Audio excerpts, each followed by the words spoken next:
2. Holy shit! We are live. That was that's a way to start. That was quicker than I expected. Well, folks, welcome to Dungeons, Dragons, and Discourse. I am Erik Tenkar, your bartender in the OSR, and probably your main fuck up. With me is none other than Glen Houston. Old Nan Grognard. There you go. If I had my son as a co-host, that would have been the introduction. God bless. Glen, I give you the name of the Father, the Son, the Holy Spirit. There you go. You have now. Bless you too. Yeah. You have now. Oh my. The chat is crazy, I tell you. Well, so let's see if we can do something here so I can wash off the stink of the day. My day, rather. You know what? My day was not all that stinky, although I had to deal a lot of well, actually yesterday was a lot of the phone calls with I don't know. I'm retired, but my old union, my medical representative, my drug plan, trying to figure all the old man shit out. So I hear you. I hear you. Yeah. So let's see. Today I had to go clothes shopping. I hate clothes shopping. Glen, let me be honest with you. If it isn't Walmart, I'm probably not clothes shopping. And my size, I could never shop at Walmart. That's the problem. That was the problem. Was it? I went to Kohl's. I went to Kohl's today to get a couple of shirts because every year I try to have at least one new shirt for the con. Otherwise, people think I'm homeless because they keep seeing the same shirts every time. But I also had to get an extra shirt for tomorrow's ceremony.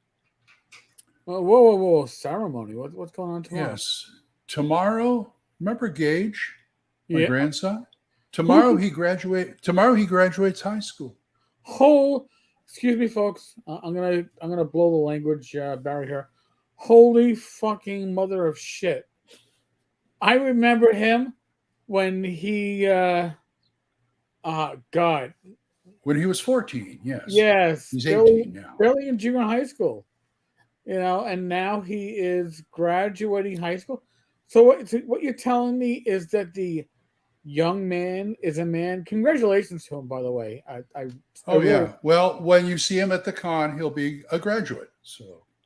Holy damn. That means in probably less than 3 years, I can buy him a beer and nobody will blink an eye. Oh hell yeah! If he'll accept it, he's pretty much a teetotaler. At his height, I could probably buy him a beer now and nobody would blink an eye. And wait, I mean, he looked at me when I crashed Vegas the first time at the MGM Grand. I walked up to a slot machine. I was 16. I started playing. The only person who walked up was the waitress. Would you like a drink? There you go. So yeah, he probably could do the same thing. Anyway, speaking of the con, we lost a couple of people from the con. I saw no Dennis Astaire this year. No Dennis Astaire, no Bill Webb, which really. Whoa! I didn't see the Bill Webb. I'm sorry. No. The other Webb, Jeff. Oh, from Austin, from the Royal Dragoons. Yeah. Is Jeff the one that is having a procedure done? Yes, that was shocking. He doesn't look old enough. Well, what age? Dude. Heart stuff happens at any age. It catches up to you, and God bless. And Jeff is in my prayers. I was there literally 2 years ago. I certainly know what it's like. So, Well, at least I get to hang out with most of my buds. Looking forward to it. Glenn, we're going to have... Oh, yeah. Oh, wait. If the young man's 18, we can have you at the whiskey tasting and nobody will blink an eye when We intoxicate. He won't do it. I'll tell you right now. Oh, he won't do it. You. Me. Yeah, you can participate. No, I'm looking for right. I'm looking for a second. I don't want to do. I'm not going to do it. Last year, I'm lousy at that. I am so lousy. I can't tell one whiskey from another. Who gives a shit? They all burn. Well, how was that one? Well, that one burned too. Going down. That one burned less than the other one, but it's still fucking burned. I can think of more fun ways of getting drunk. Let me put it that way. Listen, I understand that, but amongst friends or amongst jackasses, Jason will be there. I can probably get him to do it. All right. Jason's grandfathered in because he was there last year. He was. Well, that's why I was. Store for larger sizes, utilitarian. Home store. I don't think we have those out here. I don't know. Never heard of them. I don't. Maybe know. Online. Maybe it's online. I buy a lot of my clothes online too. You know what? There used to be a big and tall store near me, but that has long. Well, the nice thing now is I can go to like Kohl's or Ross or Walmart because I dropped 100 pounds. Instead of big and tall, now I'm just tall. Really, Glenn? Congratulations! Yeah. And by the way, I'm wearing 42 pants and they're baggy. Glenn, not for nothing, but one Saturday we probably need to have you on Gamers Health and talk to you about your experience because dropping 100 pounds is not a what experience. I got diabetes and I had 2 of my innards removed, 2 of my parts removed. That'll do it. Well, certainly. You know, listen, I know the diabetes part. I got it, James. Menards, Home Depot, or Lowe's? Real? I didn't know. Home Depot. You know, there's people out here who go to like Tractor Supply stores and buy like jeans and stuff.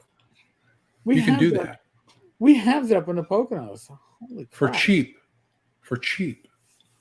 You know what? I paid $60 for 2 Hawaiian shirts today. And I told my wife, I said, you know, I don't know if it's me or not, but I assumed when I dropped the weight, the clothes got cheaper. Nope. And they didn't. No. Even on sale. See, I'm the kind of guy who like something like this, I don't think I should pay more than $20. And that don't happen anymore. Prices have gone up even for regular size clothes. Prices have gone up with inflation, but not even that. I mean, even like a lot of times I'm only 5'9". I am not tall. However, when I can buy shirts that are quote was extra tall.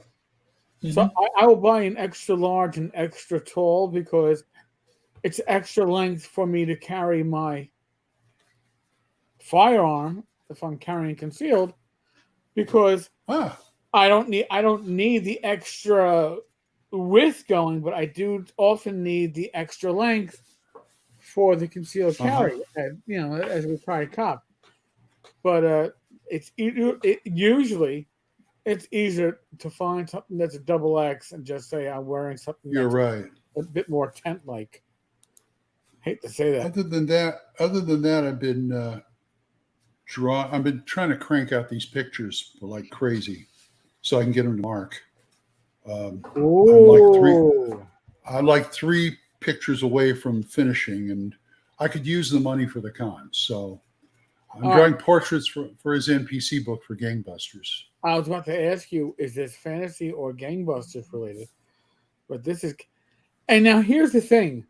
Your Gangbusters stuff works just as well for Call of Cthulhu. It's the same... Yes, it does. The same... Yes, it does. Time frame. It's the same type of thing. You know, stuff like this.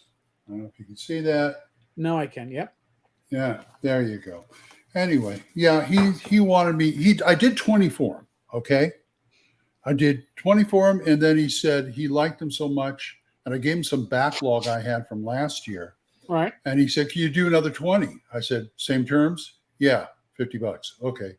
This time he asked me to do the reason I have like her, reason I have her on here, along with some guy who looks like Billy D. Williams,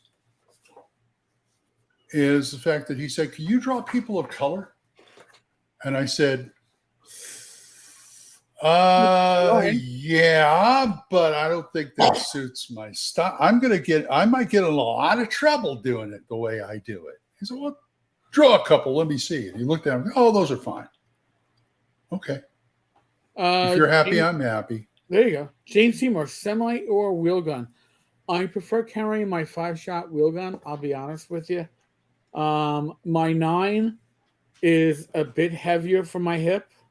It's a 915 plus 1. Not trying to get into the weeds or anything. So my wheel gun is a Chief Special from Smith & Wesson. It's a 38 5-shot. Recommend a good concealed holster. You know, right now I've used it. I'm a lefty. So it's a pain in the fucking ass. All right, to find a good, comfortable holster. I've had and I'm gonna say this. I'm a borderline fatty. I clock in. Aren't we all? Yeah, at like 230, 235. So an inside the pants holster is not the most comfortable. So I need something that will fit on my hip, but is concealed well by a shirt. So I've tried a few different ones. Right now I have I guess a canvas holster that I've been using.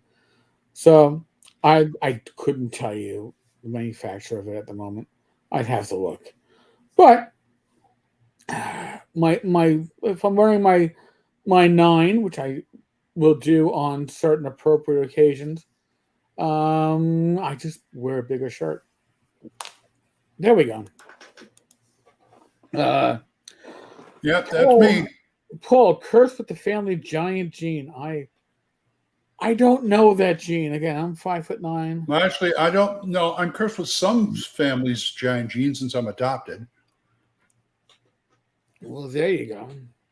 Yeah, my parents are 5'8" and 5'9" respectively. I don't know who my real father is. I know of my real mother. I met my sister and stepbrother, I think. But my real mom don't want nothing to do with me. I think I'm a bad memory from a mistake. I was a mistake, yes. All right, well, you know. But the best kind of mistake. Well, you know what? The family that adopted you, they're the winners of the lottery, right? That's the case in the case of, again. I know, but they're dead. Oh, well. My sister is adopted. I still remember as a 4.5-year-old being in front of the judge who asked me if I was okay with adding another member to my family and going, "I just want a sister." Well, they're like, "Well, I understand that, but less time for you." And there I am. I just want a sister. I couldn't have. Funny, my sister is also adopted. Yeah. I couldn't have asked for a better sister. And for those that know my history, my son has been my son since he was 14. I've known him since he was 6.5, but it's my ex-girlfriend's child. When she passed, Chris became mine. So, you know, the family of your heart is often in a lot of ways closer than the family of blood, because the family of your heart is the family you choose. Family of blood is the family you're fucking stuck with. You know, I've had a lot of luck.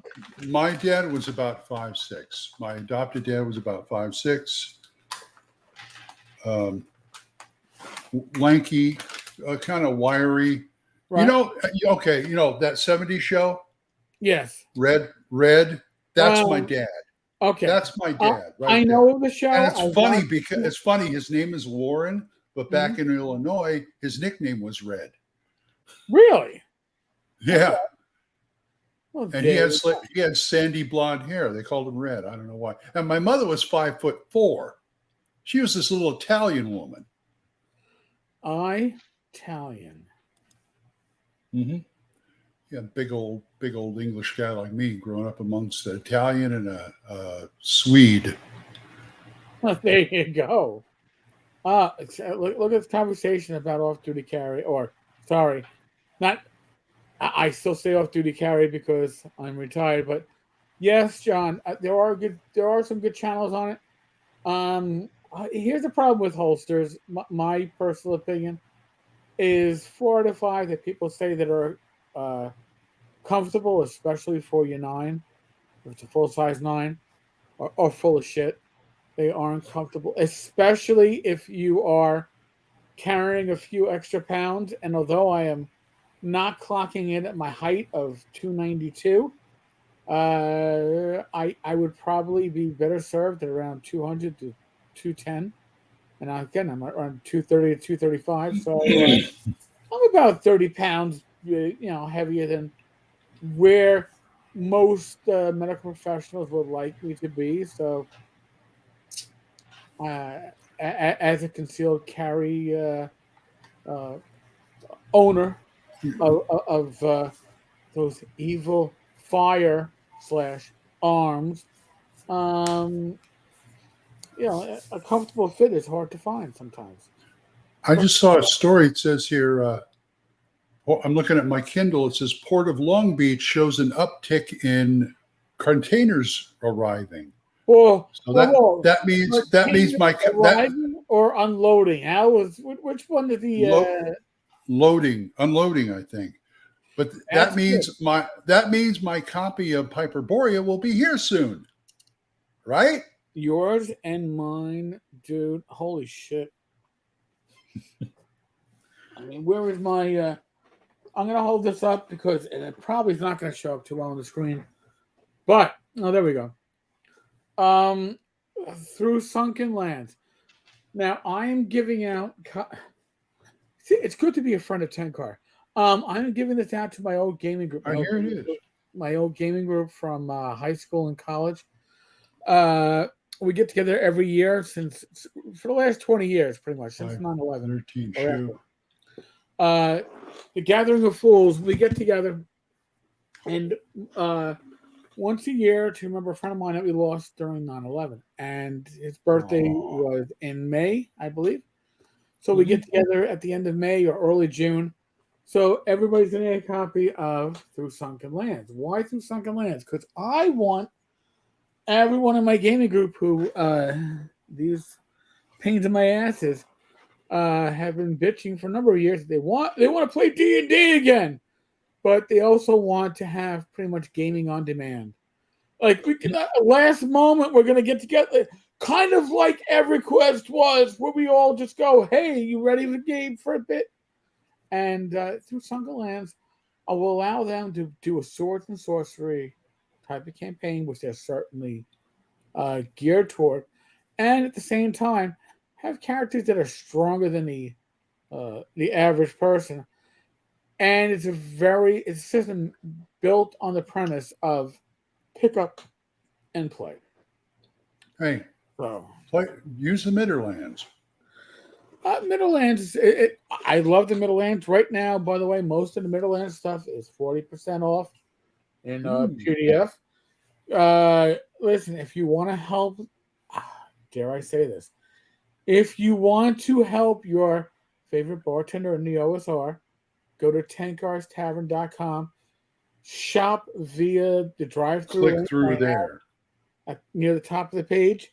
And you'll put a few geld pieces into my pocket, which allows me to do certain things like I mentioned this, I think, on Wednesday, but James Spahn is writing dare I call it a micro setting. He's writing a micro setting and a few scenarios / adventures for Continual Light.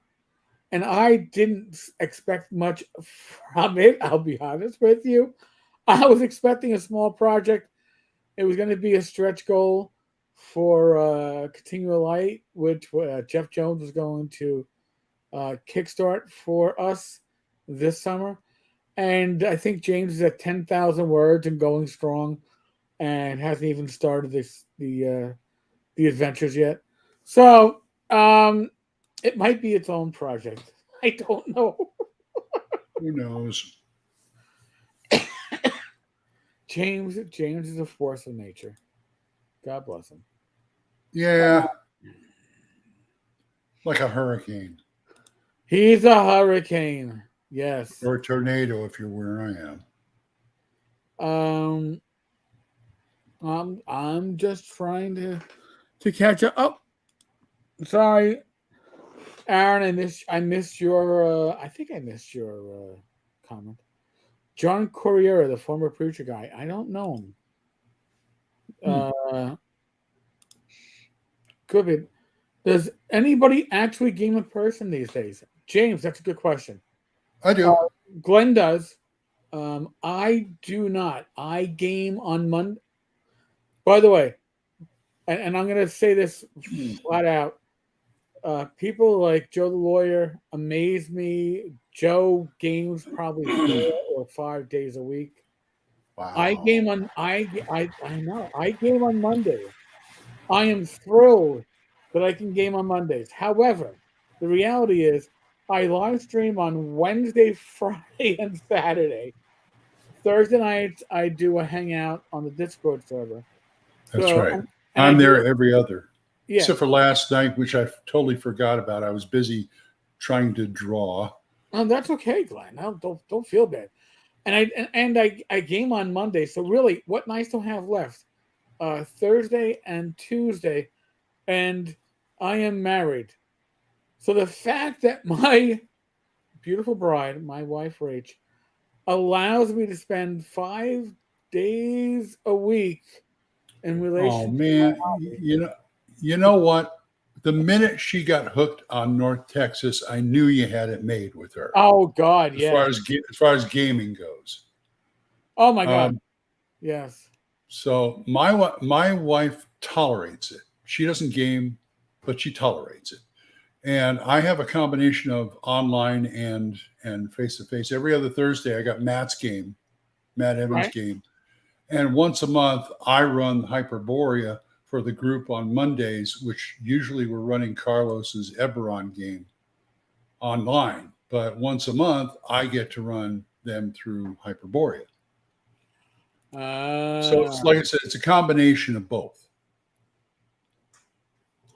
I'm guaranteed to talk to my grandson at least once a week on the Monday game online. James, suggestions for what to do with the Commodore 64 besides boat anchor and rubble fill. Commodore 64 is not going to be a very good boat anchor. I loved my Commodore 64. I had the 64C.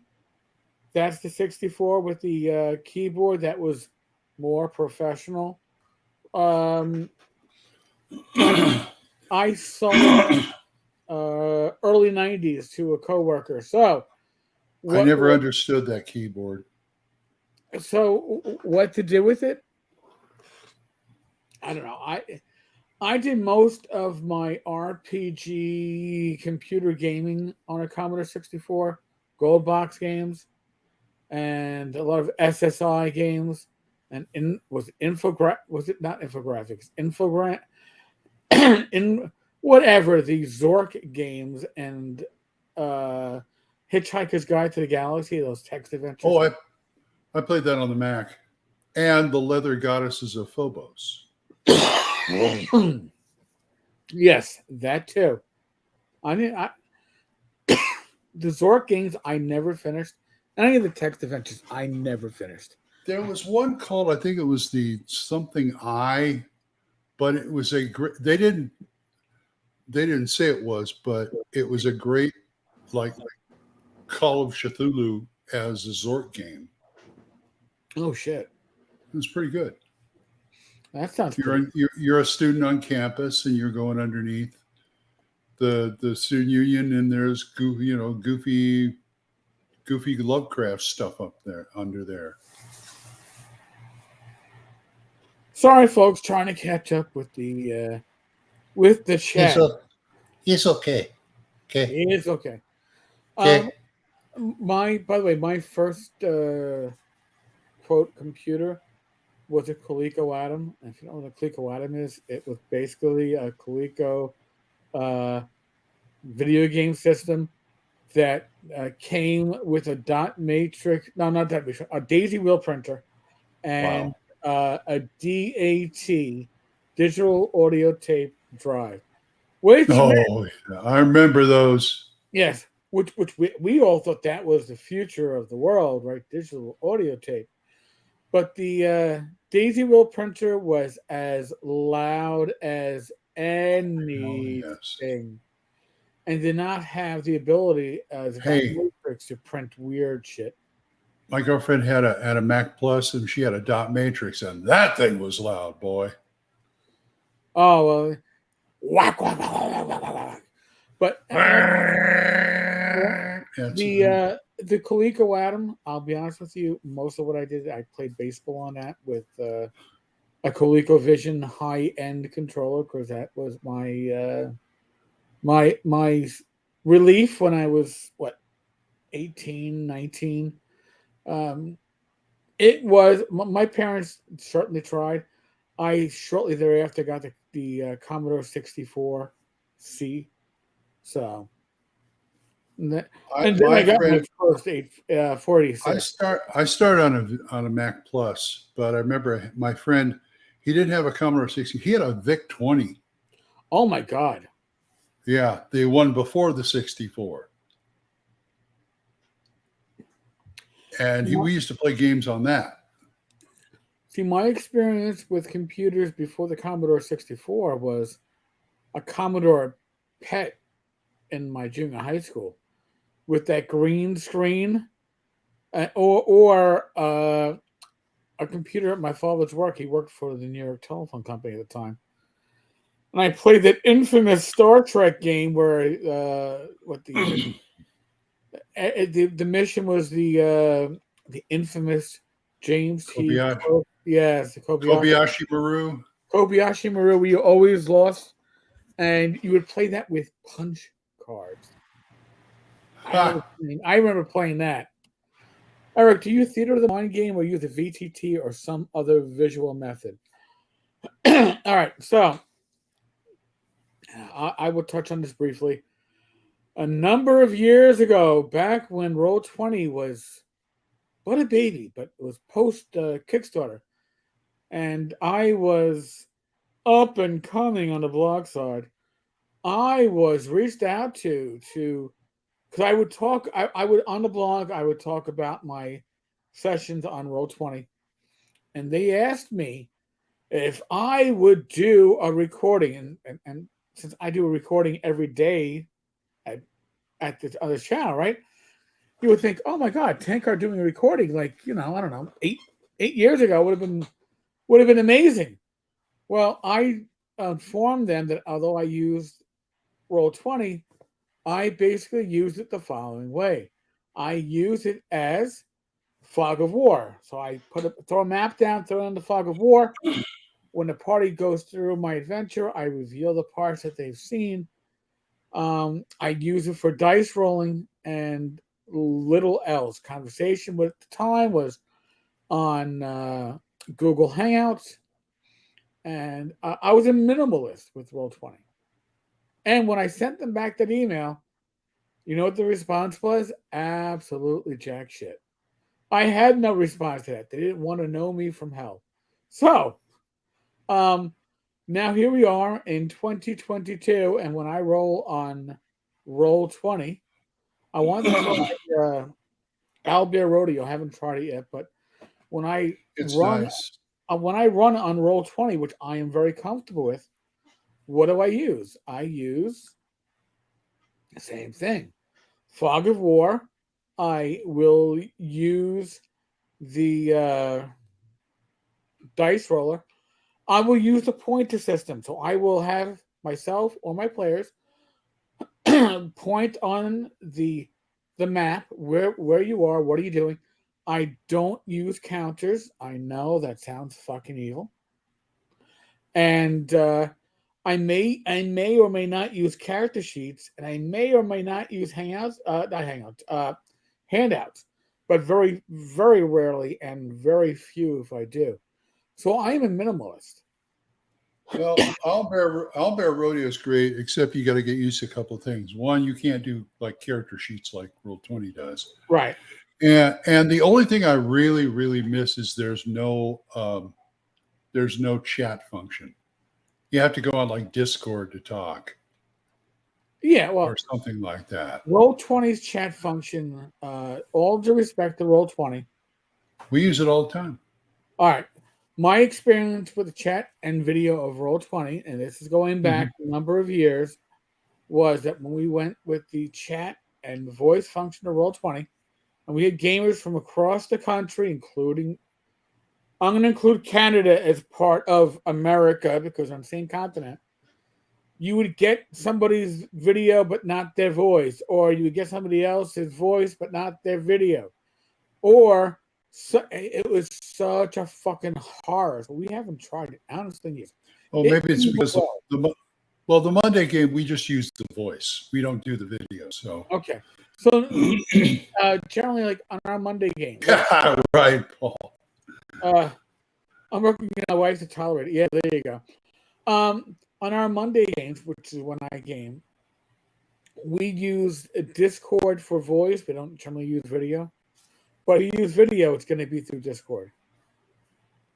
Just the way we've grabbed it. Well, we'd rather have the tokens and the maps up there than to see our shining faces. So, I mean, as a player, I play. Obviously, not surprisingly, I have DMs that like to use tokens. And generally speaking, who was the last person to move their fucking token? I put my hand. Hey, Bad Mike's here. Oh, geez. All right, let's close up shop. All right, Mike's here. Yeah, bye. That's it, folks. We're done. Thank you very much. Going home. Sorry, Mike. Sorry, Mike. I love having him on. It's fun to banter with him. All right. I didn't enjoy Leadership Larry. Most of those text adventures or a bit more visual. They had like 8-bit. They had like 8-bit, graphics. Yeah. It wasn't much. I'm sorry. I'm trying to catch up. I love eBay. That's where I got mine. I found it on eBay. Yes. My hat. There was a lot of like the Crown Royal welders hats. I couldn't figure that out because I wanted a baseball cap. And so I found this. I think this is one time maybe a promotion from Crown Royal because it's really nicely done. It's got this other logo over here. It's got the 1939 on the band back here. So I think it was some kind of Crown Royal promotion thing. I've got the ghost cat next to me. Duffman. Yeah. Duffman, yes. The Duffman can. Are you happy now that you've got your daddy time in? Can daddy go? Daddy can go back and cast now. Thank you, Kitty. Thank you so much. Anyway, Owlbear Rodeo it even has a dice roller. That's what I like. Even that, it's great. What's Owlbear Rodeo for? It's a VTT. Yeah. It's a lightweight VTT. It's like a stripped down VTT.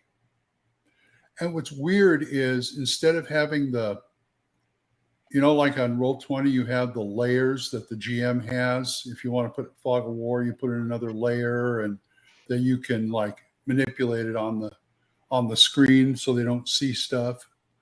Well, Owlbear Rodeo, what you have to do is open another copy of the browser with Owlbear Rodeo in it, do all that over there where they can't see it. And then it's like you got two 2 tabs open? Two, not even tabs. No, these were separate browsers. I don't know if you can do it on tabs. I haven't tried it on tabs. But I know I was playing around with it. And it's like, okay, I'll put Fog of War here. Do I see it on the other one? Yeah, I see it. Okay, fine. But I can see what I'm doing here, and I did it that way. There's a way to do it on the regular one. But to me, I had flashbacks to when I was going through graphic design school and using Illustrator, because you'd have what's going on in Illustrator, and then you have your workspace on another screen. Right. And you can go back and forth, instead of having to go, okay, what am I doing? Okay, let's keep going. Okay, what am I doing? That kind of thing. That's what it reminds me. You got Foogly. Hey, Foogly. Foogly, we put up your recent edition, the Justin La of Clan NASA, the Ogre Baker. Is up with the contest on tankarstavern.com. So, folks, if you want a chance to earn a $25 drive-through RPG gift certificate, go to tankarstavern.com and write up Justin La of Clan NASA. And I will run this off the grid, but this is my big bad evil guy at North Texas. And oh my God. Really? 2 weeks. I can't believe it's 2 weeks, Glenn. Holy shit. Yeah, 2 weeks. And I still haven't written my game. Well, obviously I haven't. It's not even on the grid yet, but that's okay. Well, I need to do more research. I'm just trying to get these drawings done so I could do that.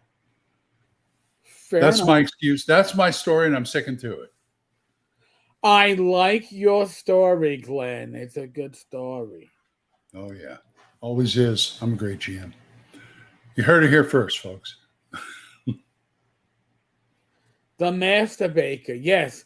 Justin La, the Master Baker. You can't find a better baker than Justin. He's making his own bacon. Anybody have any suggestions about how to get highest and best price for old gaming items? Specifically limited edition Magic the Gathering. Listen, you're looking at somebody who, in the early days of Magic the Gathering, had a lot of beta cards. I made some good money on my most collectible beta cards. Then I put the remainder through the wash, literally. And they weren't really valuable at that point. So I don't know. I couldn't tell you. I told you about that already. Never mind. No, did I tell you? No, it wasn't here last time. We got a new TV and Blu-ray. Ooh. And it's 4K. I am impressed. I am impressed. You can see the difference? I don't have a 4K. Much. Becky watches streaming all the time. She says it's like there's a window on the other side and I'm watching him do it live. I said, that's the way I felt. I saw the Wizard of Oz like that one time. It's like they're putting on a stage play for me. This is cool. It is that crisp and clear. And that's for all the discs. I mean, I've got one 4K disc, Citizen Kane. That's it. Everything else is Blu-rays or DVDs, and the Blu-rays look gorgeous. Okay. The DVDs, I mean, it just cleans. It makes samples them so much. Yes, it does. But anyway, I threw that in there because I thought Bad Mike might want to know about that. Well, Bad Mike he's Bad Mike. He's bad. And it's a 70-inch TV, too. Shadow, if you're watching, I just got a ping from my PayPal, so thank you so much, sir. Yay! But and Shadow, if you are watching, as spring cleaning turns into summer, I'm sure there will be more heading your way. I sent Shadow 2 of my Bones boxes. They were still unopened. They were still in the original bags. Was this from a Kickstarter or what? Yes. More than one Kickstarter. Here's the reality. and I know I discussed this last night on the Discord server, but the reality is when I was about to retire, my thought was, "Oh my God, I'm going to have all this time. I will go back to painting miniatures like I haven't painted in 20 years." And I actually bought paints and bought brushes and bought hobby knives I've been there several times. to scrape off the flash. And it was going to be great. And then I realized I'm retired. I don't have time for this shit. And not only that, You're supposed to have time for it. I know, but you don't. And listen, I am 54. I don't have the eyesight for the close work that I probably have to use like a pair of glasses over a pair of glasses to do the close work on me. I got one of those visor things that have like it's magnifier plus you had a little thing that come down again to make it even closer. Although I'm not doing that anymore. So yeah, I realized I wasn't doing it. By the way, Bad Mike, I'm going to take over ownership of Tenkar's toilet if those guys don't want it.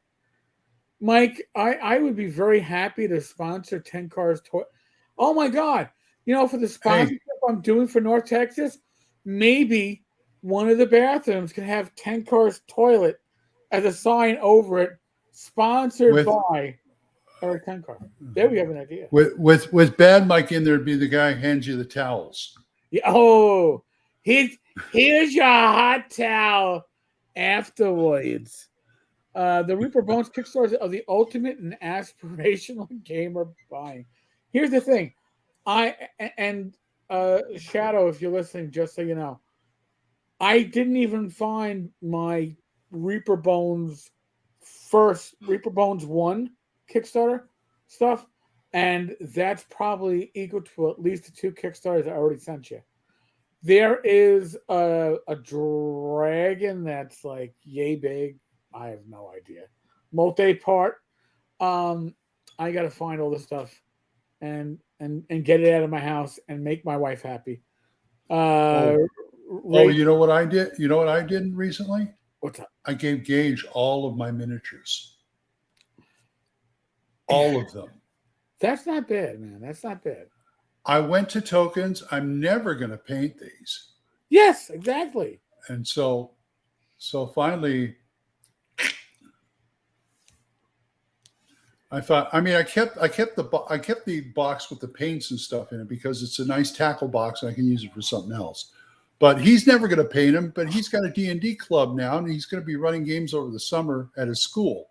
So it's like, hey, I could use these. Are you going to paint them? No, but I'm going to use them anyway. I like Foogly. Spray paint them all gold and call them special edition. I was thinking of having the Justin Ogre. I was thinking about getting it the bronze metal edition, but I was like, I don't know if Justin deserves to be bronze, but it certainly possibly looked like it would be fun. Glen, do you like your visor? When I used it, yes. It was very handy. Romans use sponges. I love it. Medieval toilets, no towels. Romans used sponges. Sponge on a stick. Hey, let me clean your hiney. We'll take care of that. Hold still. That's why we have unpaid labor. Unpaid labor. Please wipe my ass for me. That's right. So at the con, you said you'd be doing like impromptu games and stuff like that for the most part. But what would you got anything in particular in mind when they ask you to do that? I am going to go with the latest deck I picked up from Inkwell Designs. One of those, like the Dungeon Inspiration decks. It's a yeah. So I'm gonna go with a deck of that in my bag, a couple of copies of Swords and Wizardry Light, and throw it and some blank pages. Some blank papers I'll steal from the copy machine, and I'll roll with that because honestly, I registered Rach and I for I think every not game. Oh God, what having the old man moment when it's not a game, but you have people talking about certain topics. A message board. Not a message board. Yeah, they're going to be talking seminars. There we go. That's the word. Not seminary. Seminars. I'm pretty much signed up for every seminar because they looked interesting. I'm not signed up for any games, but I don't expect that to hold me back. I'm signed up for one game. I'm doing mine, one game. Other than that, everything else, it's like, you guys want me to run something? I'll run something. You know, that kind of thing. James, tokens are still together. I always thought it amusing the big guy sings the falsetto. That's me. No. If I didn't care. I don't know, Bad Mike. Dungeons and lasers are pretty ambitious too. Or Well, ambiguous, depending on how you look at it. But yes. Yeah, that's fantasy sci-fi right there. It's fantasy, sort of. Yep. The old John Carter stuff and Flash Gordon, you know. Oh my God! You know, John Carter. I didn't realize until much later about this genre that's what they were going for He-Man, because you've got magic and you've got these vehicles and other things. They just don't have any blasters or anything like that. I never thought of that. Holy shit! Yeah, they're going back to. He's a real pulp fantasy character. Holy crap! You know, listen. I'm a little bit younger than you, but He-Man was both before our juvenile cartoon times. I watched He-Man when my mother was babysitting a younger kids, and I was like, oh God, I gotta watch cartoons. I could be watching the 4:30 movie. Instead, I gotta watch cartoons. And He-Man was one of them. And it's like, But now when you think about it, I never watched He-Man because one, it was Filmation, and I didn't like Filmation because I'm an animation snob. And number two, He-Man's voice always bothered me. That guy who did his voice, I never cared for it. And it was always echoey, and I couldn't figure out why. I think there is a He-Man RPG. Yes, Mark. Secrets of, I think it was called Secrets of Castle Grayskull or something like that. James wants to know, Eric, do you ever run anything in a police procedural fashion? I've actually talked about it with somebody else who is in the gaming community and has designed an unpublished game or two. But no, I haven't run anything in a police procedural fashion. And the games that I have found, the RPGs that I have found that address such, are usually in the fashion of Die Hard or what was the other series of movies in that genre? With Mel Gibson. Lethal Weapon. Lethal Weapon. And it's usually listen, fun movie, but police procedurals, they are not. Police procedurals would be more like on the line of Starsky and Hutch at the best, or NYPD Blue, even Brooklyn Nine-Nine or Barney Miller. And it's hard to capture that because to write an RPG like that, you have to have a good selection of adventures behind it. And it's hard to run something like that because you really, There's no system really written for that. Maybe GURPS could handle it, or maybe Hero, maybe. Hero OpenD6. I think OpenD6 would be the easiest one to write for it, but you probably have to write a source book for it, then write the for it. It's a lot of work. They've had several games where they combine like fantasy and modern day or future, like Shadowrun and stuff. And I believe the Amazing Engine from TSR came out called Magitech. Oh God, modern day was pretty cool actually. But there was this one game, I think it was for Fate, where they did a fantasy combined with modern day stuff, and they had the neatest character in there. Can't remember his name, but he was a clay golem, and he was a sergeant in the police force. And you know how on golems they have to have that, what is it, the Star of David or some other magical thing to keep them going? Right. Otherwise they stop. His was his badge. Really? Yeah. You take off his badge, he stops.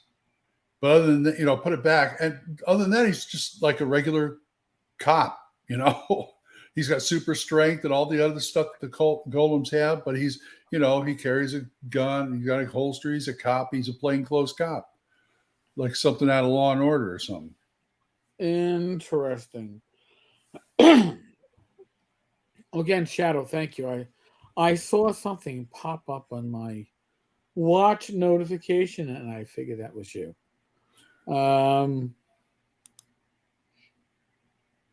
All right, I'm not arguing about who has the more hair between you folks. I have the less hair. Well, yeah, there you go. Glen has the less hair. I have the gray. I have way too much hair, and it's graying. So before I go to the con, I'm going to need the COVID haircut. Uh-oh. I already got my haircut yesterday, so hopefully I won't have to have another one before I go. So Shadow says Top Secret Second Edition would have been a good engine for a police game. Might have been. I know the first edition, I think, was a bit too, what's the word? Fugly? Fugly. It was awkward. The setting material was great. The resolutions system were less than optimal. I don't know if I had second edition. I do own the edition from TSR 2, which is now, Solarium. Forgive me for not getting the name right of what TSR 2 became. I have an extra copy after North Texas. We're going to give away a copy. So we will get there, folks. We will get there. We got stuff to or something like. Here's something about gaming to talk about. Maps. And I'm not talking maps. I'm talking about like battle maps and things like that. I've wanted to get rid of a regular map. Still have a map, but what I wanted to do was take the markers and get a roll of butcher paper and just drop the dungeon or whatever, just sort of like, here it is. And don't worry about like movement so much. And if you want to do movement, rulers, like the old war gamers. What do you think of that? I like the idea, actually, to tell you the truth. Yeah. And then at the end of the session, you could just toss it up, throw it. Sounds interesting. It sounds a little bit out of the comfort zone for most, but so what? Tell me about it. I mean, when we do Matt's game, unless we're in a dungeon where he has like pieces where you can move with if we're doing wilderness, we got to use rulers because his wilderness does not have squares on it. His pieces. Oh, okay. So you don't have hexes. So I'm used to doing that. Fair enough. John Miller Top Secret 1E has more complicated rules. I mean, I just remember the 1E dice, which cracked the first time I rolled them on a marble tabletop or a stone table. Uh-oh. We rolled those dice in my physics lab. So we would do the lab in the first half of the first 45, 50 minutes. And the next 50 minutes, we would play Top Secret. And those dice cracked real quickly. Shitty dice. Not as shitty as the infamous soap dice, but those dice didn't really crack. They just kind of dented. So, Hello, Jan.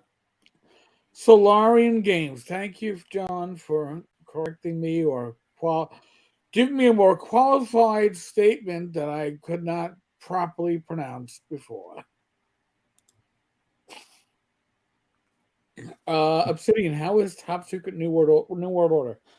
I've played through playtests of it over numerous North Texas RPG Con sessions over the years, and played with Merle, and the system seems seamless with Merle running it. I have not run it myself, so until I run it myself, I can't tell you how well it runs as a GM, but as a player, with Merle running it, it was awesome.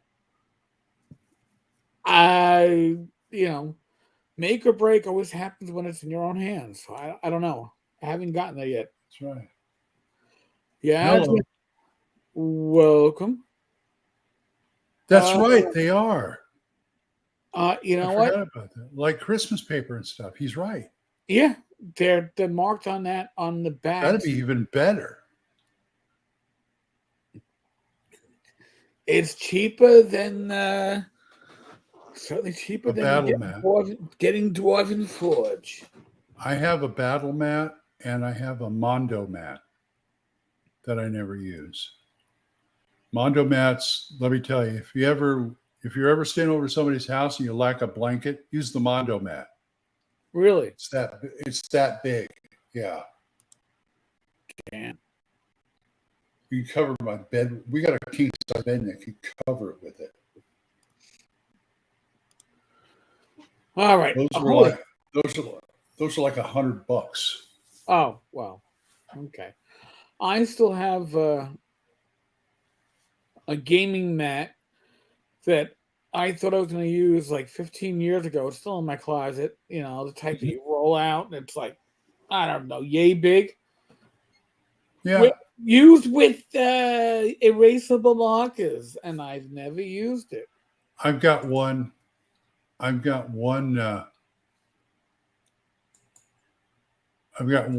battle mat, like I said, a Mondo mat.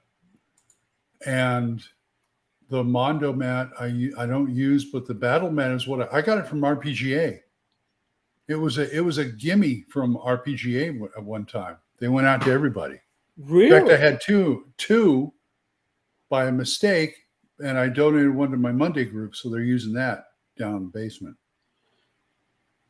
I was just happy to get the polyhedron from the RPGA.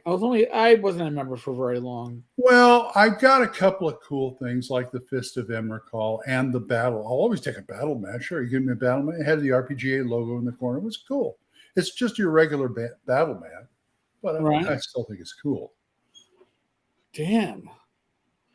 And you got the Fist of Emrakul? Oh, yeah, this was during like 3rd edition, 3.5. Okay, I don't think I was part of it at that point.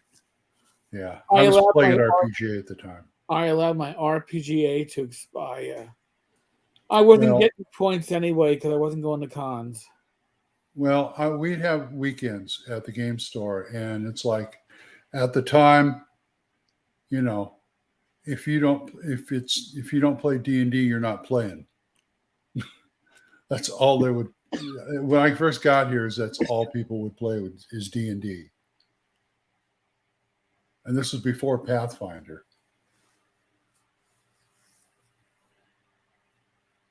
Living City, Living Jungle, Living Force. I think we had Living Greyhawk too. I played Living City, and Living Force, the D20 Star Wars system. It's pretty good. It was fun.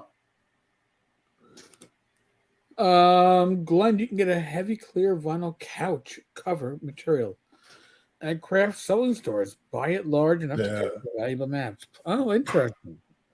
There we go. Thank you. Never thought of that. Active self-protection is excellent and free. Yajin, I have no idea what you're talking about, man. I have no idea. You've confused me, and that takes not too much effort. I'll be honest with you. But you have confused me. I feel like one of those old men that's like, what we're talking about technology. So you got any news for us on the gaming community front? You Oh. Kickstarters or something? Oh, you want like real news? Hold on a second. Like you're always doing the Kickstarter watch. I thought I'd start there. But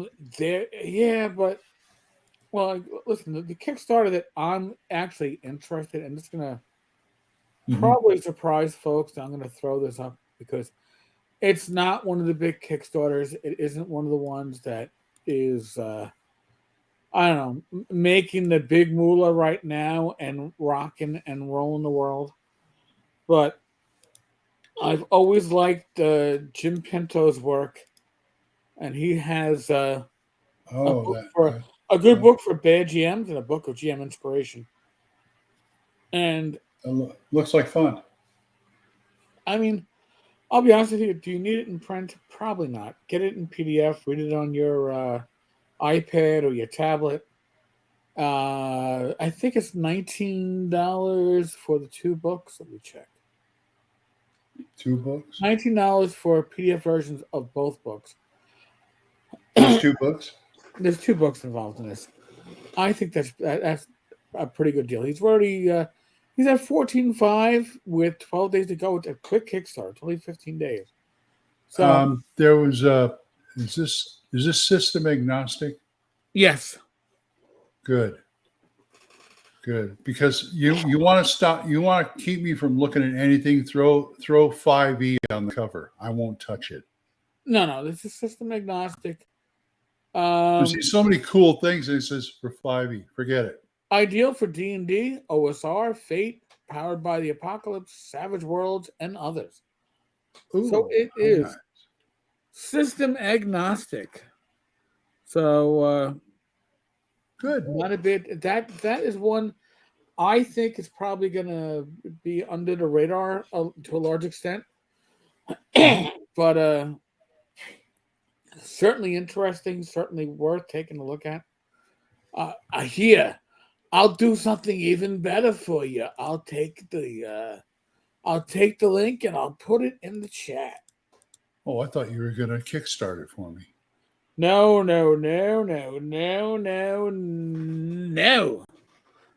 Sorry, I'm not going to kickstart it for you. Foodly. Dang. The RPG got some good prizes when Scott Douglas started raiding the old stock archives for swag. Well, you had to clear out the back stock, right? Always a good thing. Yeah, 14K, Matt, isn't bad. That's good for, I think, most gaming Kickstarters. Now, there are some that go beyond the pale and hit really high numbers. But for the average Kickstarter, that's pretty good. There's the link. Trying to think. Now, there is certainly a Kickstarter I'm quite sure that I've covered, and that doesn't mean that it's good, but I covered a lot of stuff, Glenn, as you well know. I cover the waterfront. As well you should. So the Dark Tower Kickstarter. Oh, yeah. Let me get the link up for that one and throw that in. That's Goodman, isn't it? Yep. That's the first. Janelle Jack. Oh, so it's the rewrite, like the other books, right? The 5e rewrite. It is. It's like 3 volumes. It's like, all right, so it's already made. Let me throw that up there. 3 volumes? Yeah. Jeez. 338, nearly $39,000. Well, you know what? 25 effing days to go now. You know what? What? This is the first. What was the series called? Original Adventures Reincarnation number 7. This is the first one they've done that isn't a TSR module. You are correct. Yes. Now, here's the thing. And the reason why I personally have not backed it. So don't take this the wrong way, folks. I am not like a schnob where I turn my nose up to this shit. But it's for 5e and DCC RPG. 5e is a fine system. DCC is a fine system. I run classic OSR games. Neither one's going to fit my needs. Now, one of these books is a pure reprint. One of these 3 volumes is a pure reprint of the original material, which is great. But I already own the original material, so I don't need to buy it. Same here. Okay. I've got an original copy of Dark Tower. I don't need it. So if I needed it to run it in DCC or for 5e, certainly interesting. Certainly something I would look at. James, to answer your question, I prefer the old versions.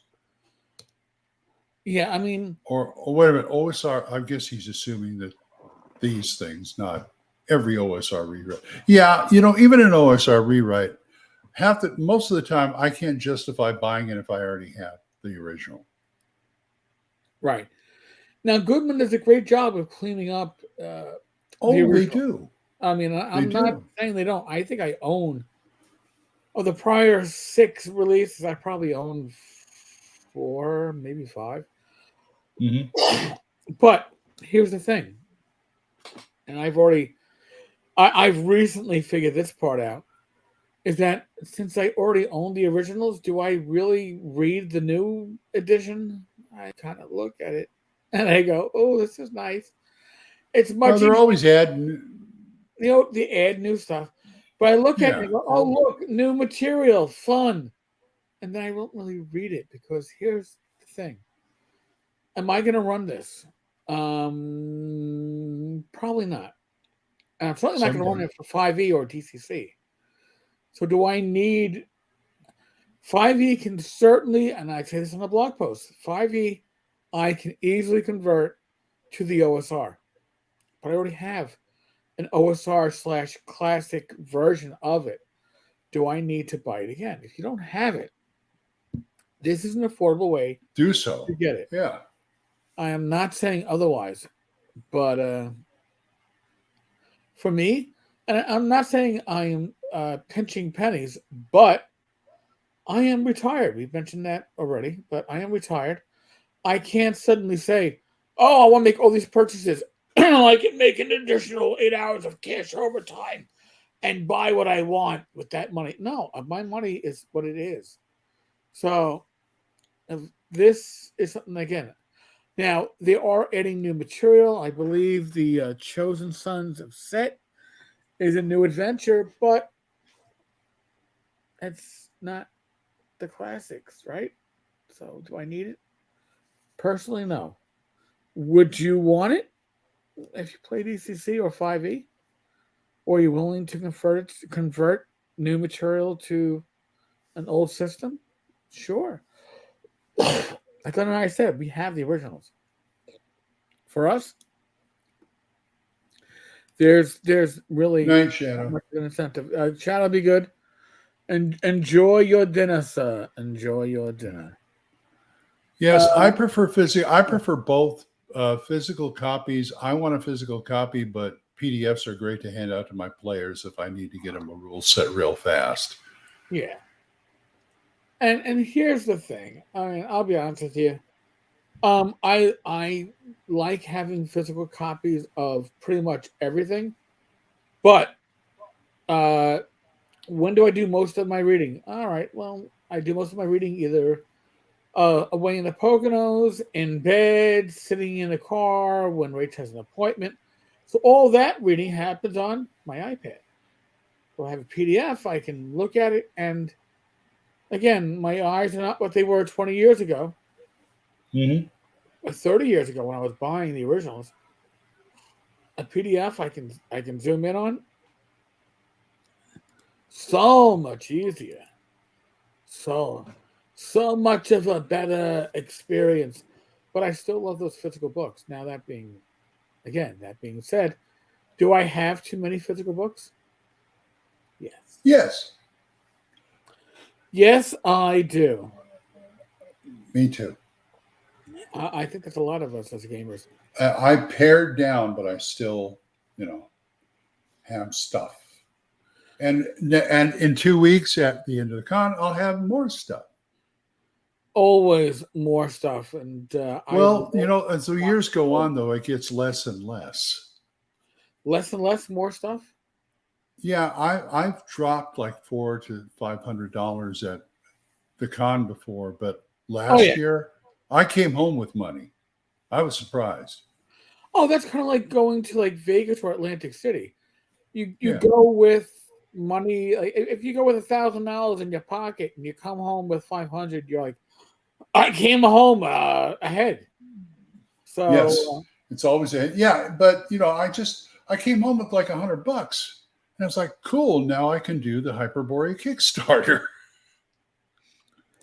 well, and that really is part of it. I mean, last year I probably spent about, I don't know, $150 at the con on gaming material. Most of it at Bad Mike's booth, but a little bit at other. I guess the Well, with Gage, I don't spend as much. He spends some. I mean, I buy him some stuff, but mostly it's him showing up while I'm playing a game. Grandpa, I'm hungry. Give me some money. Grandpa. I want to go get something to eat. I'm hungry. Well, I made the deal with Rach this year. It's like, hey, I covered the plane tickets. I covered the hotel. I said, you've got all the food and drink. You're going to keep us well fed while we are there at North Texas. That to me, Mark, Jason and I split the cost this year for the room. Okay. Fair enough. So usually I split it in 4 if I have like Mark. It gets a little weird because I always pay more than the other guys because I have Gage with me. Right. And so I pay for him too. Right. So, but this year it's like why don't we just split it down the middle? It's just going to be you, me, and Gage. Okay, thank you. Yeah. Because Mark has not committed. I don't know if he's going or not. Mike was going to ask him. Bad Mike, did you ask him? Is he coming or what's going on? Bad Mike just wanted him there, which is good because I just wanted him there too. He's fun to have around. He runs good games. But hey, it is what it is. Fugly, if you can stop by North Texas, if you're in the area, please do. I'd love to shake your hand in person. That's right. But and have Rach buy you a drink because, like I said, she's in charge of the food and drink for the con. So let's see. We're talking about 2nd, 3rd, 4th, and 5th of next month. And I'm there on the 1st. I'm there that Wednesday. So I know. Lucky you. Good time. It's going to be lucky dog. I can never justify coming the day early. I did it once to help set up because they were short-handed. But I haven't been able to do it since. I've been doing. Your mother lives about 10. Good for you. I mean, you should be there. You should. I'm 3 hours. I'm 3 hours north of Dallas, so it's an easy drive for me. 3 hours, I'm there. That's a nice drive, man. That's yeah, and it's 35. It's a straight shot too. Oh, nice.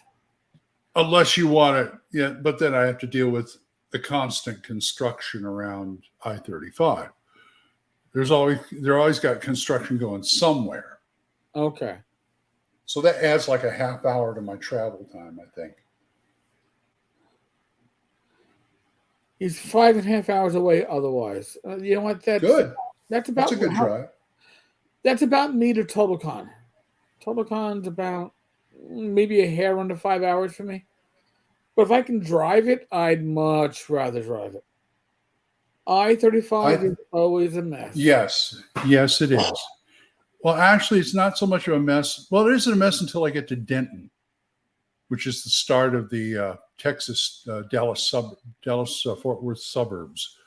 Then I have to pull out that's the only time I pull out my Google Maps and I go, okay, here's the hotel. How do I get there? Oh, and also remember to put in the side trip to Buc-ee's. Oh God, but all I hear about is Buc-ee's. I told Gage, we stopped last year, and I said, Gage, we go there. We are stopping at Buc-ee's first. I have to have those beaver nuggets. They're a great snack. Beaver nut. I want my beaver nuts. Give me my beaver nuts. Oh, you used to live near me. I'm in Edmond, by the way.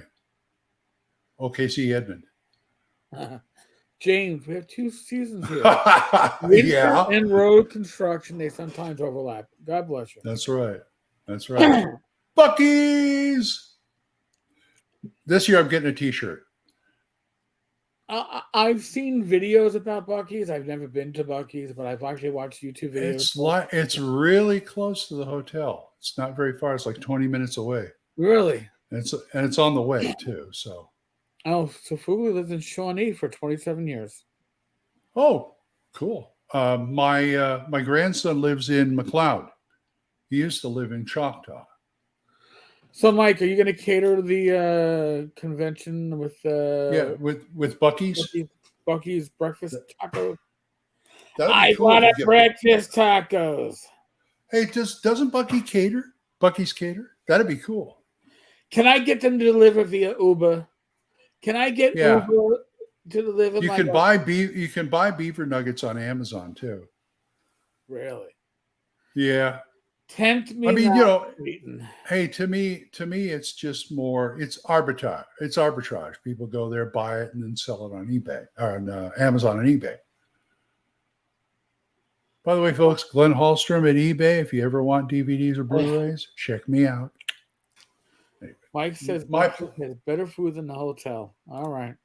Well, I'm not far for Uber. Not too far for Uber in New York City. Beer. Oh, he wants a new beer.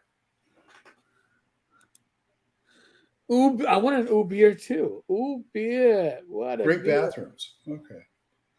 Yeah, last time we stopped coming and we stopped going, I had to fill up. I said, we're filling up at Buc-ee's.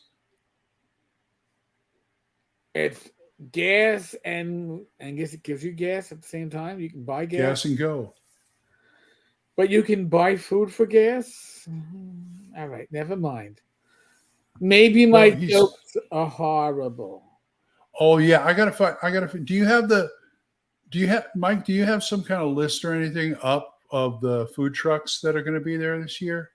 Because I saw it on a Facebook post, but I wanted to because Gage was all excited. Oh, they're going to have the food trucks again. Oh boy, because he loved the food trucks. The food trucks are pretty good actually. Let's see. Buc-ee's bathrooms are amazing. They have individual stalls and they are cleaned continuously. And if you're not careful, they might be in there and wipe your butt. Sounds kind of personal if you don't ask, but okay. Yes, John. I wish Buc-ee's were nationwide. We don't have them on the East Coast, Northeast at least. I don't know. Yeah. We don't have there's none in California, but there are, and they should be in Oklahoma. I don't know why they're not. Okay, thanks, Mike. Just email me or something. Does Buc-ee's have a special occasion food truck? I wish, man. I wish. 2 years after the 50th anniversary of D&D, what are your predictions for the industry and player community? My prediction is... it's going downhill. Yeah, we're not going to have a new edition of D&D in the traditional sense of throw all your books away because we're going to reinvent it. They're not going to reinvent the wheel. They're not going to do it. I hope not. They keep trying to, though. Well, they're going to change that. They own D&D Beyond right now, Wizards of the Coast. Right. No, your virtual books will get updated with whatever content they're updating with, and you will get stealth updates, and they will, my opinion, they will reissue D&D in a new layout, new artwork, new covers, and the system will not change, but the fluff will change. Crunch will stay pretty much the same. If it isn't broken, don't fix it. That's right. That's my Good night, Fugly. Good night, sir. But it is Thank a good you. point there. But it's going to be what you see. They, I believe, have learned from, and they better have, which is the case, the Pathfinder 2 fiasco of changing the system for the sake of changing the system. There's no reason to change 5e. Except for the fact that you want to sell new core books. But you can do that. Oh, they do that anyway. Right. But you don't want to obliterate your current market. And to do that, you change the fluff. You don't change. I think 4th edition was a hard lesson for them to learn, but they learned it. Yeah. James, throw all your books away. Send them to me for proper disposal. You get my one. You ain't getting my 1E stuff. Yeah, you're not getting my 1E, my 2E. Or basic. Or 2E. You won't get my OSR from my dead hands. My OSR. Isn't that what Dave Arneson said? He said, he likes rules. He said, I'll give you my rule cyclopedia when they pry it out of my cold dead hands. That's what he said. Rule cyclopedia? Well, I didn't know Dave Arneson. Yeah, he liked the rule cyclopedia. Interesting. I had no idea. I gotta find that quote one day. Yeah. Watch, I'll be a liar. Nobody said it. But they did say it, I remember. I couldn't tell you. It sounds interesting. It could be. What do I know? So now, Glenn, I got a question for you. Okay. In 2 weeks, we're going to be at North Texas. Now, are we going to do a special Triple D on that Friday night? I'm sure we could. I'm sure you and I can both find time to do that. Right. Oh, find time. I'm just trying to figure out what special guests we might entangle into our activities. Who knows? What's Mike saying? He'll have a breakfast truck every day, and a coffee truck, and then 2. Well, I just noticed Gary put a Facebook post outlining exactly what's food truck, what's going on. So that is up. And supposedly the actual hotel will have a breakfast buffet. I can't believe it's not, but I can't believe they're going to do that after last year's. Yes, and get your free breakfast of something that we will have that is prepared hours before and then steamed for you. It was okay, but nothing to write home about. I know. No, my 1E books do not have matching orange spines. I had matching orange spines at one time, got rid of them. I wanted to get the old originals. Really? The only orange spine I have is Monster Manual 2. And maybe I think the complete wilderness dungeon, whatever, what was it? Dungeon the survival guides, yeah. Yeah, wilderness survival guides. And I think my Unearthed Arcana and Oriental Adventures has too. So, but no, I went back to the roots and got the original covers and all that. I just felt it felt good, Felt good to have those. The hotel is trying to suck up to the con. Because after this year, no contract, so the con can go. So before we leave, everybody should line up at the front desk and bare our butts to see if they'll kiss them. Right? Kiss my grits. Who are the gaming glitterati? Us. Yeah, you're looking at it. Paul. What's we got? Tim Kask, Jim Wampler. I don't know if do we have Janelle this year? I'm not sure. I think Merle Rasmussen usually shows up. Steve Winter, Zeb Cook, Jeff Grubbs shows up sometimes. Anybody else I can think of? You can think of? Oh, what's his name? The Dwarvenaut. Picorni, Steve Picorni. There's a lot of people. Jeff Talanian. Jeff Talanian shows up. Yeah. There are as much special guests at North Texas as you will find, generally speaking, as Gary Con. It's just and you can approach them without standing in line. Yes, you can. The only line might be standing behind one person who might have their attention. You want to go, Mr. Carter. Mr. Carter. And the best way to catch Jim and Tim is to go out where they're smoking.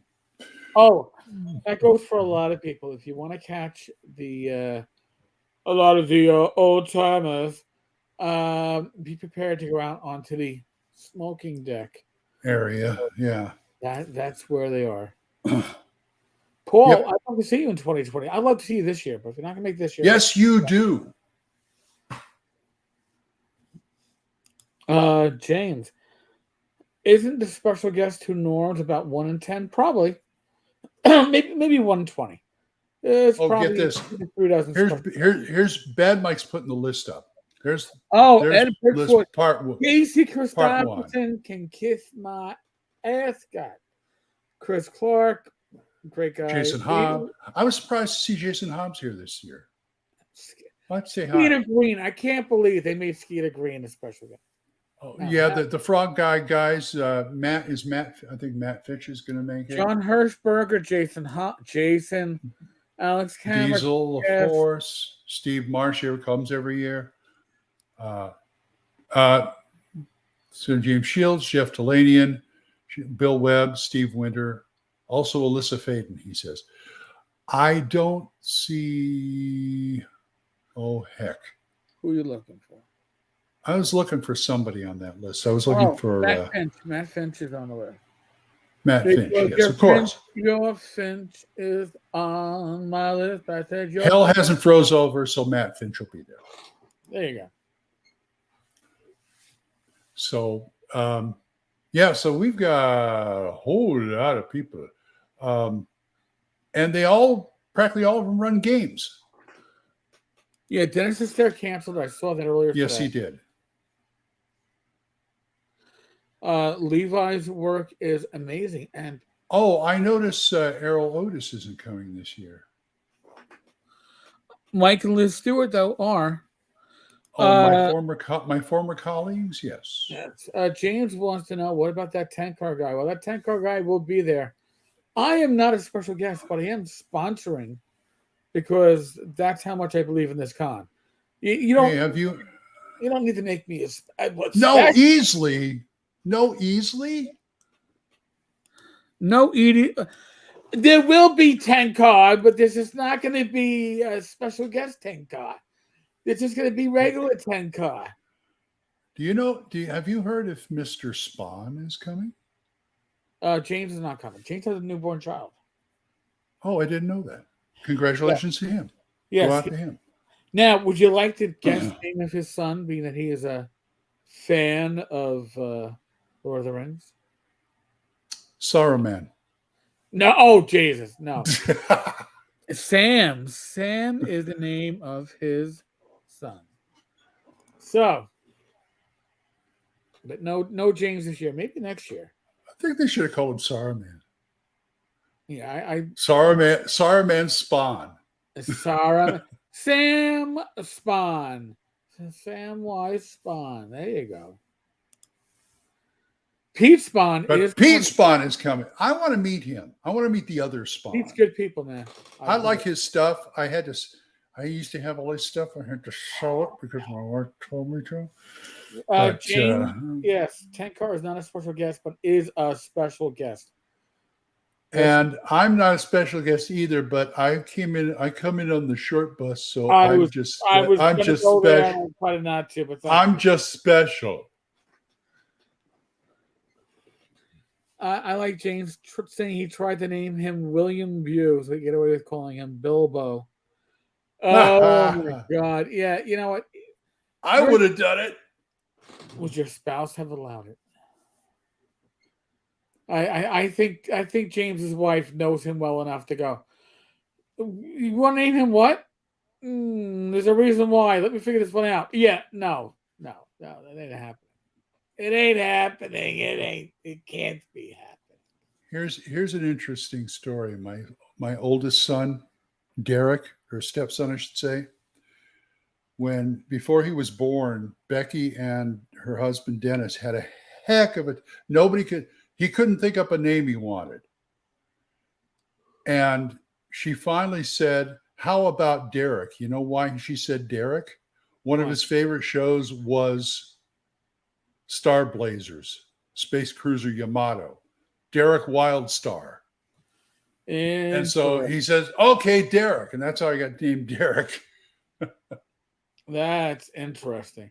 Yeah, a lot of times your name is not chosen because it's in my family. My name got chosen because there was a huge discussion. My mother's side of the family, the child was always named the firstborn was always named after a parent, or the first male, the first female.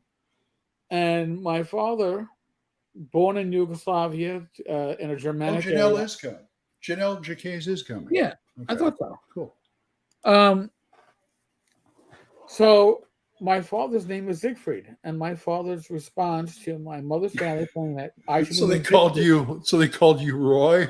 Yeah, well, my father's response to that was, "No way in hell is my son born in America going to be named Siegfried. It isn't happening." So they had a whole discussion about my name, and then they kind of decided on Eric, but with the C, my mother didn't like it, and the CH was too German, and Eric with the K became the choice. And then it became middle name.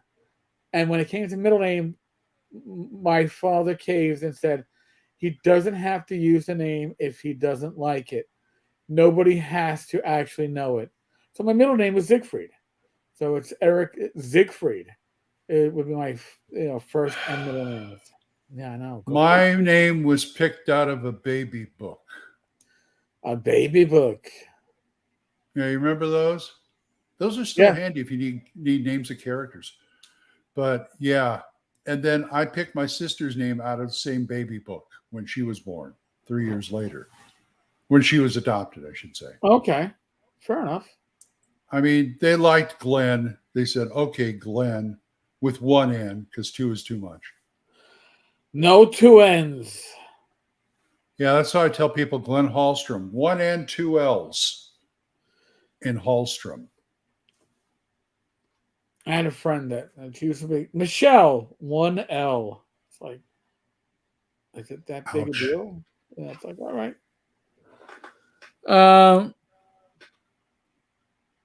Eric, you said your ancestors were ethnic Germans from Yugoslavia. It's interesting how many German enclaves there were in the Balkans.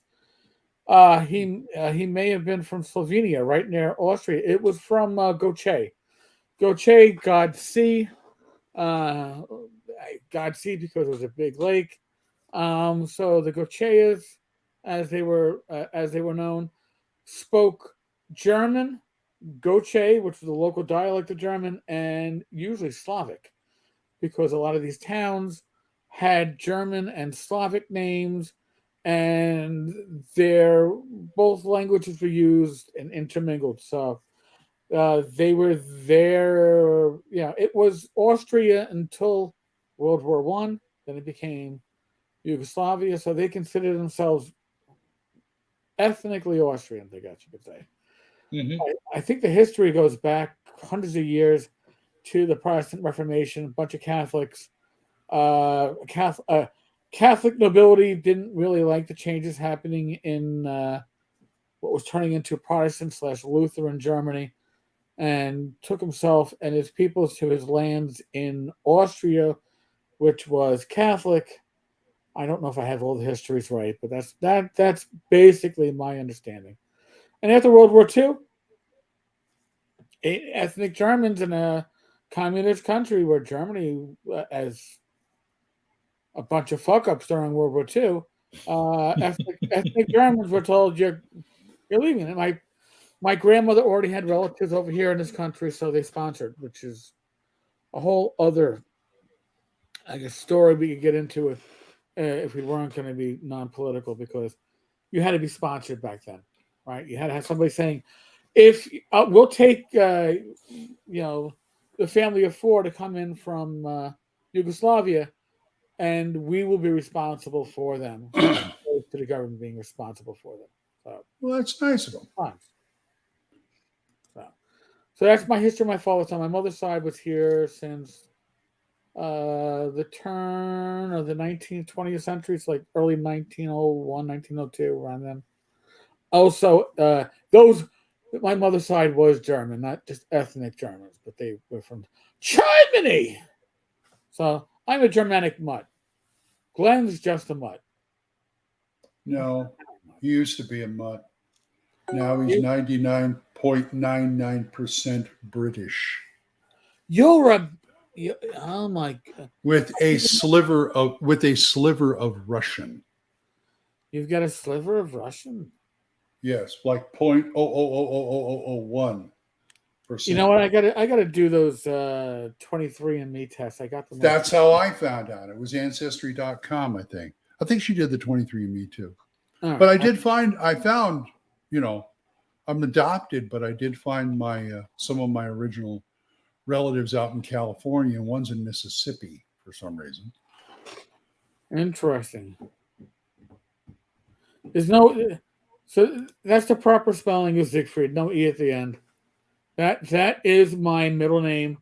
I don't know if my my personal doxer got my middle name, but if he didn't, there it is.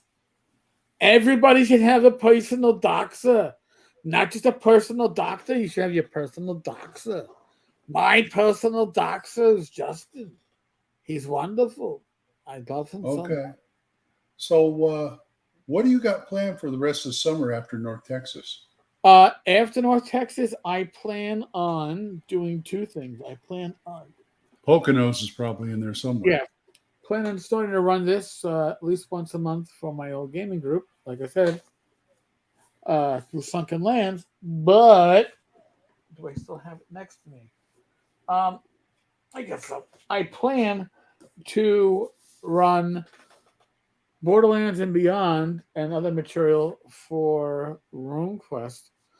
I may go with classic RuneQuest 2 as opposed to the current RuneQuest version. We'll see how that works. But that will be with my Monday group because we rotate GMs. So we shall see. And of course, Poconos. And of course, most likely a trip to Buffalo because our friends at Emperor's Choice. Oh yeah, the Arduin people have invited us up to Buffalo, and I would like to have buffalo wings in a city that started buffaloes. I can't. I keep staring at myself on the screen. I can't believe my cheeks are that hollow. Glenn, you're looking good, man. You're looking. No, I'm looking like death. No, you're looking. You're looking svelte. Catron and Ellis Island investigation of Patron from Poloro Reggio, Calabria, Italy. Yeah, I'm surprised that my name was my parents. My father's last name was not turned into like Stein because Stiene Stina looks like Stein to most people who don't bother. I thought it was Steiny. I thought it was Steiny, not Steiny. No, I've been called Steiny, Steeny, Steiny, Steen, Stein, and maybe 3 times in my life. First take, people have gotten the name right. Any idea how many versions of Keep on a Borderland there may be? Oh God, no clue. no. Less copies than the ET video game they buried. But as for versions, I don't. Again, Keep on the Borderlands was kind of Arduin. was kind of rewritten for 5e/D&D Next playtest time. So I played a version of that. So they didn't change. They took the crunch off and left all the fluff. So if you played it already, you recognized it all, which is good. It felt familiar. And it also told you, I think, that the intent was that 5e should be reminiscent of older versions of D&D and totally skip 4e, which I think it, for the most part, did. 5e is not my system of choice. But I'm not saying it's a bad system. I kind of hope that Arduin would just say the way it is and not they're inventing another role play. Didn't Hargrave already come up with an Arduin RPG? It's in the book. Yeah, there's an Arduin RPG, but they're revising it. They're gonna put out a new edition probably in a year or two. Okay. I know a couple of people that I kind of like the way it is. That's all. Yeah. Well, you have the Arduin. The initial Arduin material was written to be house ruled and or with D&D. With D&D. And then there was an Arduin RPG that was kind of stand on its own. And so they were I know. It's in the hardback. Yeah. In the back. Yeah. So we shall see where that goes. It's going to be an interesting thing. Arduin has a lot of imagination. Mm-hmm. There were at least 4 versions of Arduin. Yeah. And 8 books. The first 3 and then the 7. Yeah. Or the 5. First 3 and 5 more. Yeah. Good stuff, though. We got them all. It's a lot of imagination, a lot of inspiration. Oh, yeah. So when you read that stuff, you look at it and you go, all right, maybe I'm not going to use this as it's written, but my God, there is so much here that I can very easily turn into something that I will use. And that's really what, as a GM, that's what you want, right? That's right. That's what I want. So, anyway. So, Glenn, what are you doing this summer? What am I doing this summer? Well, after the con, gaming as usual, the way we're going. But as far as like getting out of Dodge for a while, we're starting to thinking about. I'd like to go to New Mexico again, but I hear because of the fires, they're shutting down the forests again, which is no fun. But we've also been talking about Tennessee. It's like we always go west. Why don't we go east this time? Okay, my son's in just outside of Nashville. And if it was too much of a drive, we'd probably be visiting you, or in the Poconos, or in Brooklyn. Well, you know what, the Queens. But you know what, if you do happen to do Tennessee, maybe we could coordinate. Again, my son's down there. We could probably go down and visit my son, and maybe we'll get together and intersect and have a day or two where. Okay, we'll talk. Yeah, we'll talk on.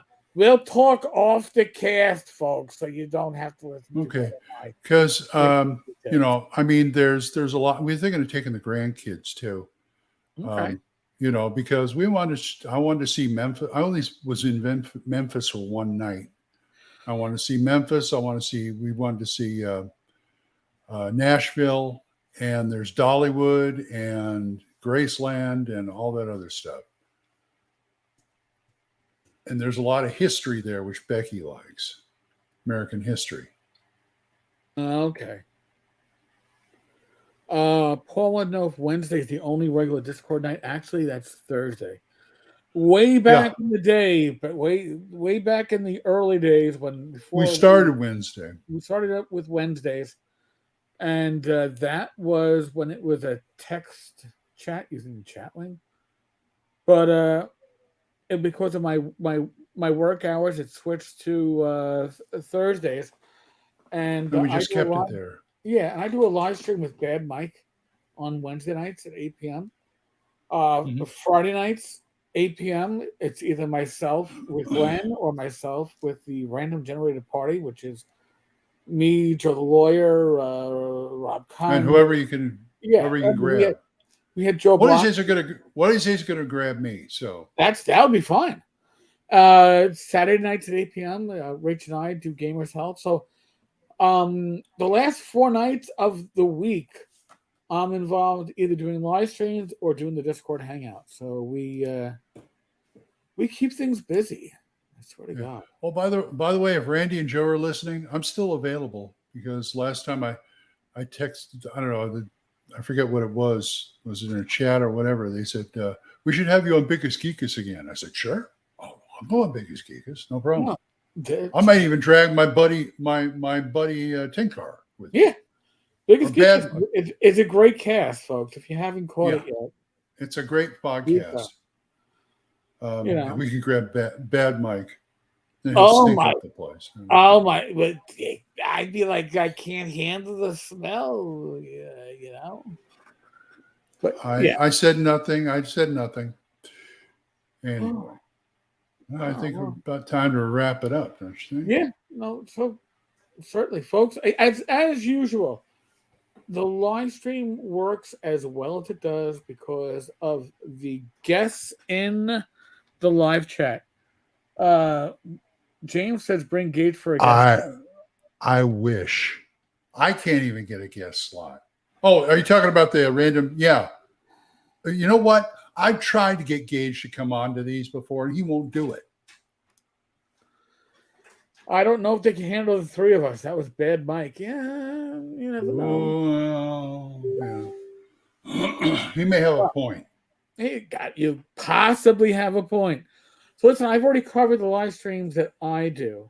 And when I'm not doing a live stream, there's always an episode up on YouTube. There's always a blog post up at tencarstavern.com. Glenn, what do you have going on? I have Faco's Hammer, of course. Me and Corey and Brian and Full On Gamer. That it comes out every 2 weeks or so, whenever we can get together and do a show. And every day, Radio Grognard on Anchor and wherever the hell else you listen to. I think Spotify and other play. I think I'm on iTunes. Yeah, I'm on iTunes. There you go. So are you. All my stuff's on iTunes. So. I could be. I wouldn't know. And of course, remember, if you still want to go, the registration is closed, but they will take walk-ups. Right. But if you're traveling a long way, you might want to inquire on Facebook how many openings are on a certain day. Not saying they'll turn anybody around. It's 2nd, 3rd, 4th, and 5th of next month. Yeah. Next month. What happened to Glen's reviewing hat? I don't know, man. It's over here. It's right here. There it is. See? There's my reviewing hat. It's just that this is my day-to-day hat. This is what I wear when I have to go out and do stuff. And you probably see me at the con. You probably see me at the con with it. Or it was part of an idea I had one time, trying to get Crown Royal to send me like tons of bags that I could just hand out to people as a publicity thing. And this was going to be part of it. Never happened. Sorry. Never worked. But hey, I got a neat hat out of it. So, folks, we're going to do the normal spiel here. So if you're offended by my normal spiel, I apologize. But Glenn, myself, neither one of us, we're not your father. All right? We're not going to tell you. No, I hope not. You're pretty sure we're not your father. I'm pretty sure, yeah. Pretty sure we're not your father. I don't want somebody showing up on my doorstep saying, Dad, why didn't you tell me about the COVID? Listen, the pandemic is out there. I'm not going to tell you what to do. I am not going to hold, as a Catholic brother once told me, I'm not going to hold your fucking hand if you need to take a shit, which I certainly don't think I needed a brother to hold my hand if I was taking a shit. Or to wipe my ass, as he followed it up on. But let's just say, we're not your parents. We're not going to tell you what to do. You're adults. And I've looked at our demographics, Glenn, and guess what? They're all adults. So if you're an adult and you're watching this show, guess what? In theory, you have a skill. It's called common sense. Now, it might be a dump stat. I can't help you if you decided, or fate decided to give you a dump stat in common sense. All right, but figure out what your risk factors are. Figure out where you live and take appropriate actions. Other than that, be safe. And be if there's well. if there is kids watching, you roll the dice. You don't eat them. Okay. There you go. And you don't eat your own boogers. All right, that's the other advice that we're going to give you. And I'm not saying eat somebody else's. That would be really bad advice. Yes. So what? Be safe, be well. God bless. Roll those dice. Don't eat them. Roll them well. And I'll be back again tomorrow night, 8 p.m. with my wife, Rach. Gamers Health. Folks, thank you so much. We appreciate it. Good night, folks. Later.